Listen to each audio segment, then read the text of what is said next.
Hello everybody, welcome to JK exam cracker and welcome to my computer lectures.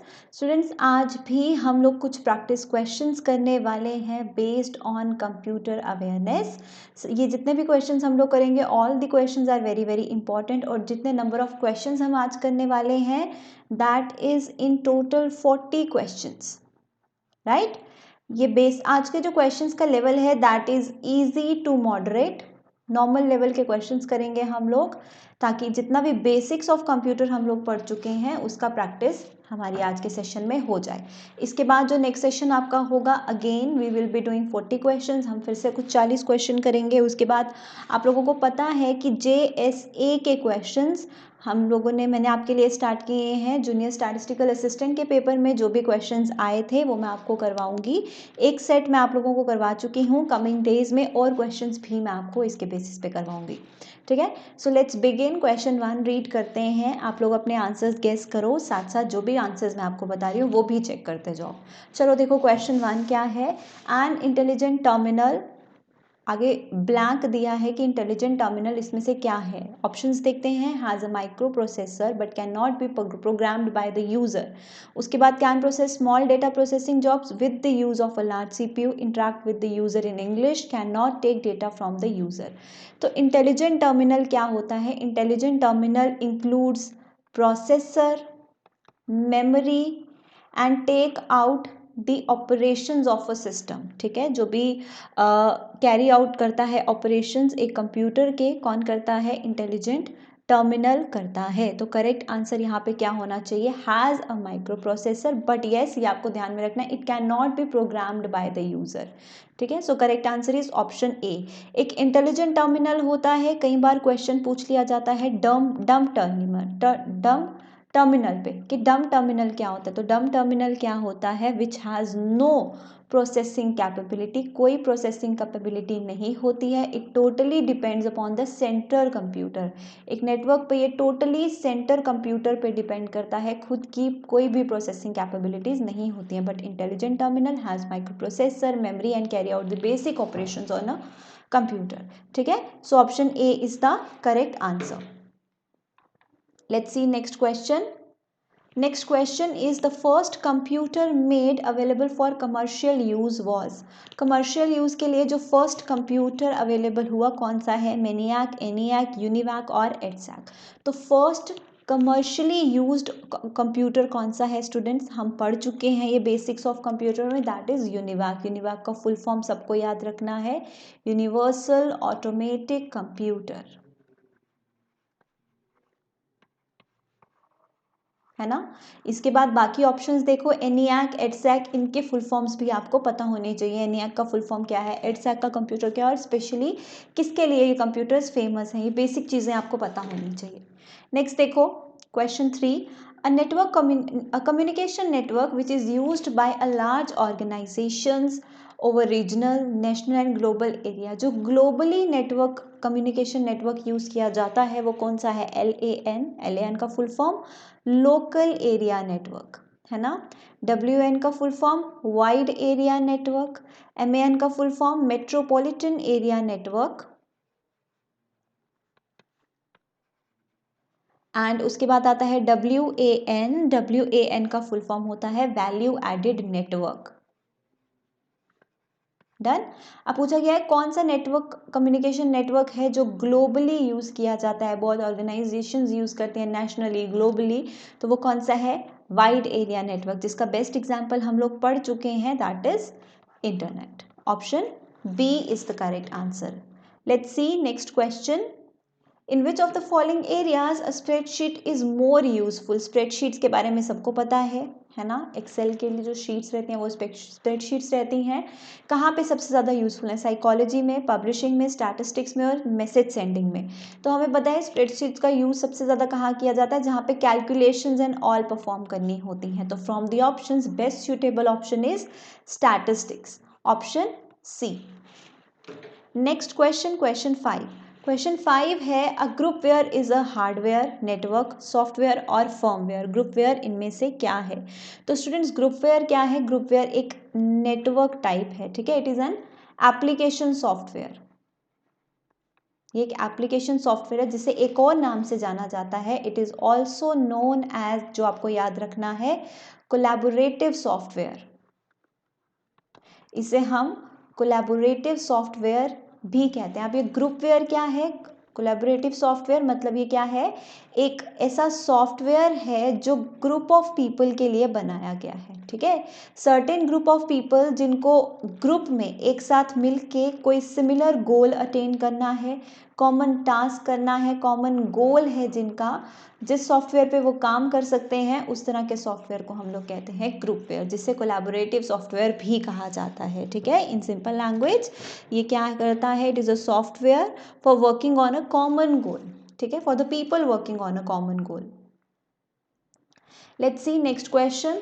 The transfer of data, इसको correct करना. The transfer of data from CPU to peripheral devices of computer is achieved through. CPU से बाकी के peripheral devices like input output devices में data transfer होता है किसकी help से? इंटरफेस की हेल्प से, बफर मेमोरी, मॉडेम या कंप्यूटर पोर्ट्स. तो क्या होना चाहिए इसका करेक्ट आंसर? Via ports. जितने भी पेरिफेरल डिवाइसेस होते हैं वो हमारे सिस्टम से कनेक्टेड होते हैं वाया अ मीडियम, जिसे हम क्या कहते हैं? कंप्यूटर पोर्ट्स कहते हैं. तो दिस इज़ द वे जिसके थ्रू डेटा ट्रांसमिशन हो सकता है. Correct answer option D. Question 7 देखिए ध्यान से क्या है. Which of the following items is not used in local area network. Local area network में इनमें से क्या यूज नहीं होता? इंटरफेस कार्ड, केबल, कंप्यूटर और मॉडेम. क्या यूज नहीं होता है? Question 7. So correct answer is option D, modem, जिसे हम मॉड्यूलेटर, डीमॉड्यूलेटर कहते हैं. इसका यूज नहीं किया जाता लोकल एरिया नेटवर्क में. From the given options correct option option D. Next question. What is M commerce? जैसे हम ई कॉमर्स पढ़ते हैं, है ना, ई कॉमर्स का मतलब क्या होता है? Electronic, right. तो एम कॉमर्स का मतलब होता है मोबाइल कॉमर्स, जो मोबाइल के थ्रू हम कह सकते हैं कम्युनिकेशन पॉसिबल होना, मोबाइल के थ्रू सेलिंग एंड बाइंग होना, ये सब होना. जैसे हम ऑनलाइन बैंकिंग यूज़ करते हैं एंड ऑल मोबाइल पे, तो उसी में आता है, हम उसी कैटेगरी से आता है मोबाइल कॉमर्स. ठीक है, correct answer option B. Next question देखो. Question is who invented modem. Modem हमें पता है क्या है? कम्युनिकेशन डिवाइस है जिसका फुल फॉर्म है modulation, modulator, demodulation, modulation, demodulation. और ये क्या करता है? Digital to analog and vice versa signals को कन्वर्ट करने में हेल्प करता है ताकि कम्युनिकेशन जो है वो बोथ वे पॉसिबल हो सके. अब पूछा गया है इन्वेंट किसने किया है, तो यहाँ पे बहुत सारी ऑर्गेनाइजेशंस, कंपनीज के नाम दिए हैं. तो करेक्ट आंसर है AT&T Information Systems. This is the one who invented modems. Next question देखो क्या बोला है. An alternative name for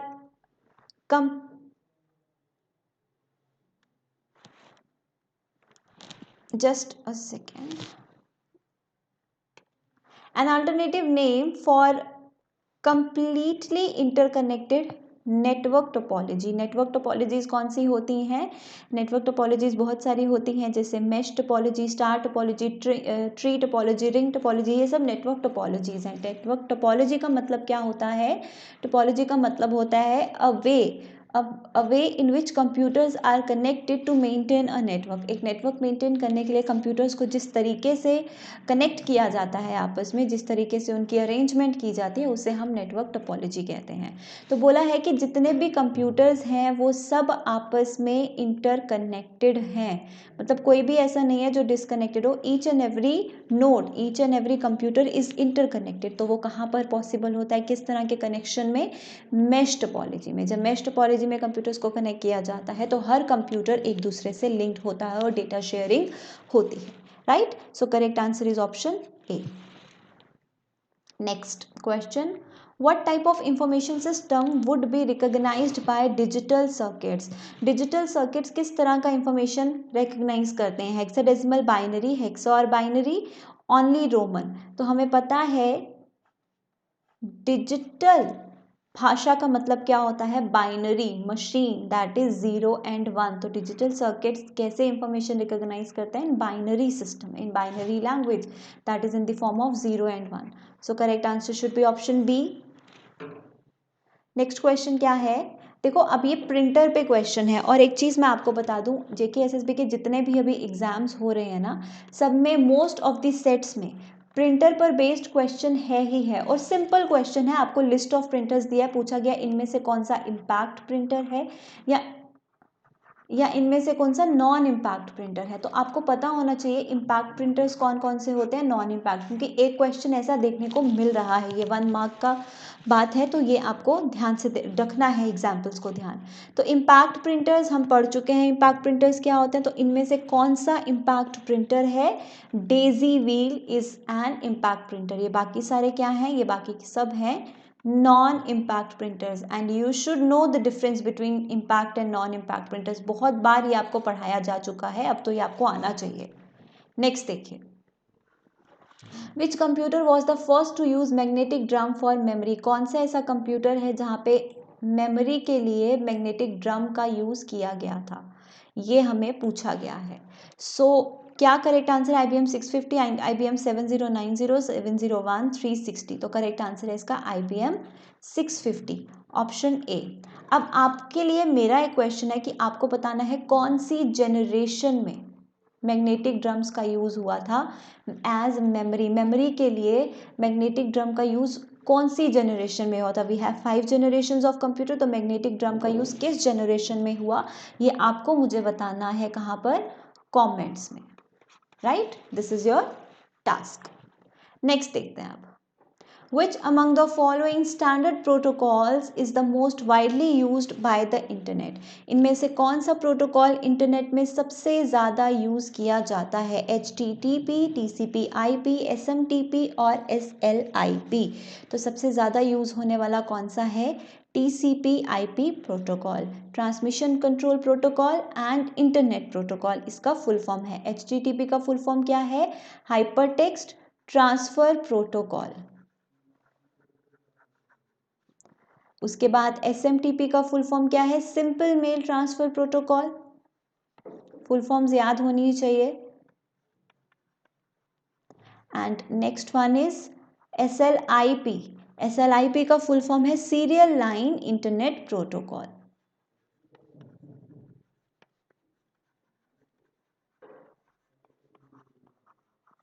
alright, TCP/IP का full form transmission control protocol, internet protocol. Next question देखते हैं, rearranging and allocating space in memory to provide for multiple computing tasks is called multiprogramming, multitasking, memory management और networking। memory को rearrange करना, allocate करना, ताकि memory जो है वो स्पेस जो है एक सिस्टम में फ्री अप हो सके, ताकि और मल्टीपल टास्क जो हैं वो किए जा सकें। तो इस मेमोरी की अरेंजमेंट, एलोकेशन, मैनेजमेंट को हम लोग क्या बोलते हैं? इसे हम बोलते हैं मेमोरी मैनेजमेंट। कंप्यूटर मेमोरी को मैनेज करना इस तरीके से कि मैक्सिमम स्पेस जो है वो फ्री हो पाए, प्रॉपरली यूटिलाइज हो पाए, मेमोरी एक ऑप्टिमाइज्ड वे में यूज़ की जा सके, उसको हम क्या कहते हैं? मेमोरी मैनेजमेंट कहते हैं। तो correct answer should be option C. Alright, let's see next question. Next question is, a computer executes program in a sequence of. हमने इंस्ट्रक्शन साइकिल पढ़ा है, तो बताइए कंप्यूटर इंस्ट्रक्शंस को एग्जीक्यूट करता है किस साइकिल में? सीक्वेंस क्या होती है? जो प्रोसेसिंग साइकिल है, तो सबसे पहले क्या होता है?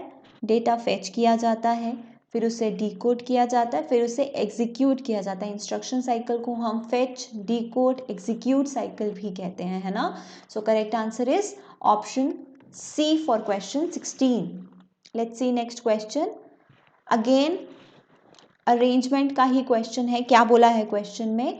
Which of the following is in the ascending order of data hierarchy. Ascending order में डेटा हायरार्की मतलब स्मॉलेस्ट टू बिगेस्ट हमें डेटा को अरेंज करना है। तो सबसे पहले स्टूडेंट्स क्या आता है? देखिए ऑप्शंस में, bit, then byte, then field, then record, then file and then database. तो करेक्ट आंसर क्या है?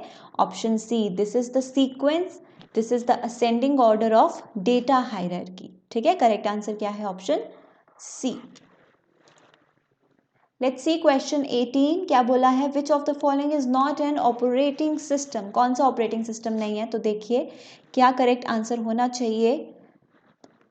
एंड्रॉयड ऑपरेटिंग सिस्टम है, विस्ता ऑपरेटिंग सिस्टम है, iOS is iPhone operating system, opera, opera क्या है स्टूडेंट्स? एक वेब ब्राउजर है। This is not an operating system, it is a web browser. तो करेक्ट आंसर क्या होना चाहिए? Option D. चलिए देखिए क्वेश्चन 19, हमें फुल फॉर्म पूछा है CRT का। तो क्या फुल फॉर्म है CRT का? हमने मॉनिटर पढ़ा है, CRT is a type of monitor, traditional type of monitor, है ना। सो क्या है CRT का full form? Cathode ray tube. Option A is the answer. Easy है क्वेश्चन। नेक्स्ट देखें, फुल फॉर्म ऑफ DVD, जल्दी से बताइए DVD का फुल फॉर्म क्या होगा? Digital versatile disc, digital video device, degraded video disc और नन ऑफ दीज। तो DVD का फुल फॉर्म क्या होता है? Digital versatile disc. Option A is the correct answer for question 20।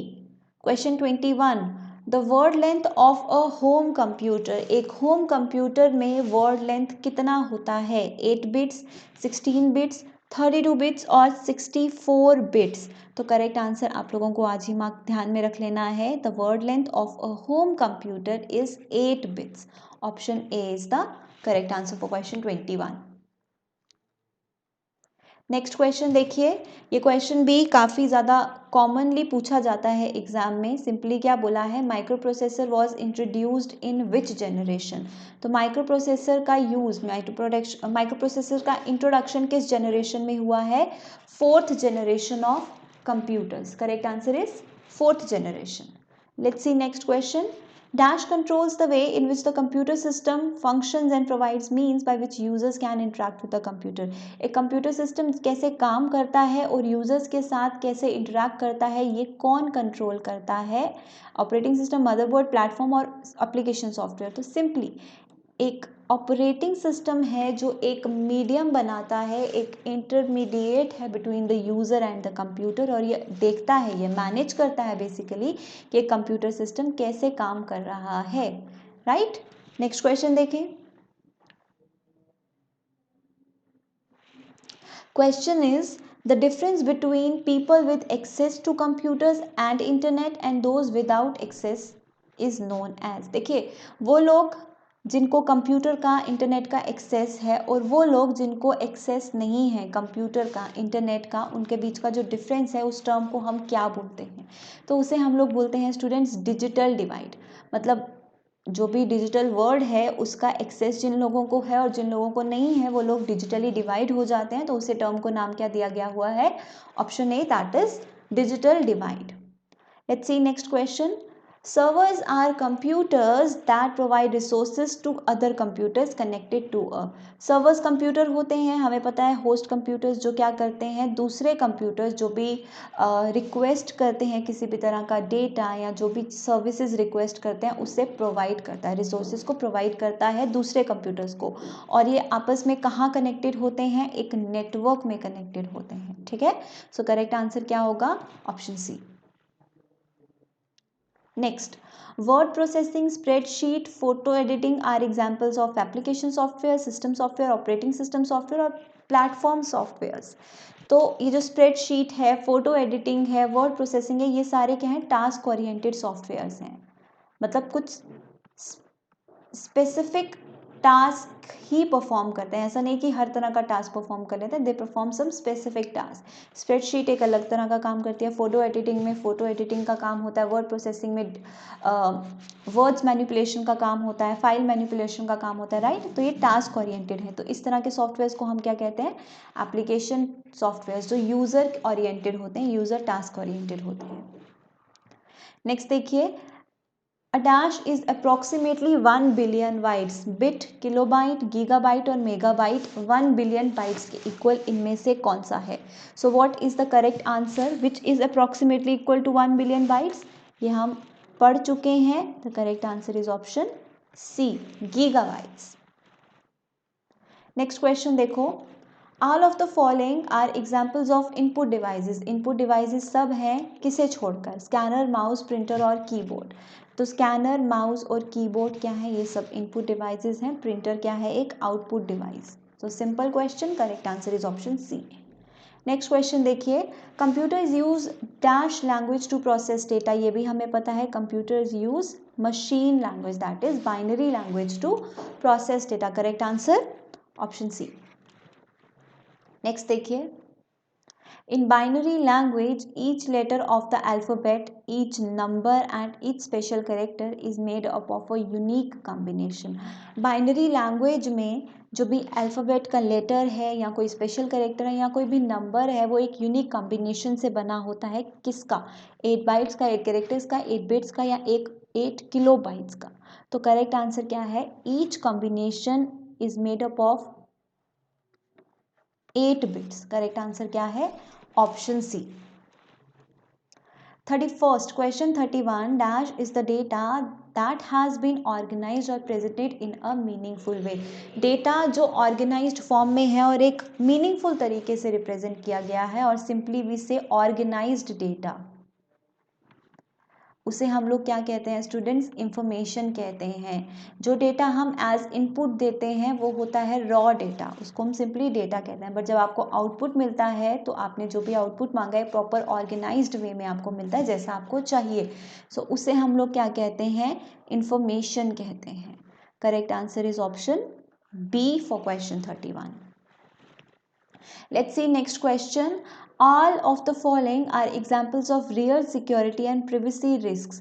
ये security और privacy risks हैं किसको छोड़कर, वायरस, आइडेंटिटी थेफ्ट, हैकर्स और स्पैम। तो वायरस, आइडेंटिटी थेफ्ट और हैकर्स ये क्या हैं, सिक्योरिटी एंड प्रिवेसी रिस्क्स हैं। स्पैम इनके में नहीं आता, ठीक है। सो करेक्ट आंसर होना चाहिए option D. Next question, when U turn on the computer the boot routine will perform. जब कंप्यूटर को टर्न ऑन करते हो, आपका सिस्टम बूट होता है तो क्या परफॉर्म करता है सबसे पहले, RAM test, POST that is power on self test, memory test और डिस्क ड्राइव टेस्ट। तो सबसे पहले क्या परफॉर्म होता है, जिसे हम शॉर्ट में बोलते हैं POST, power on self test, which ensures all the programs, all the peripherals are working properly, ठीक है। So correct answer is option B. Next question 34 question is the simultaneous processing of 2 or more programs by multiple processors.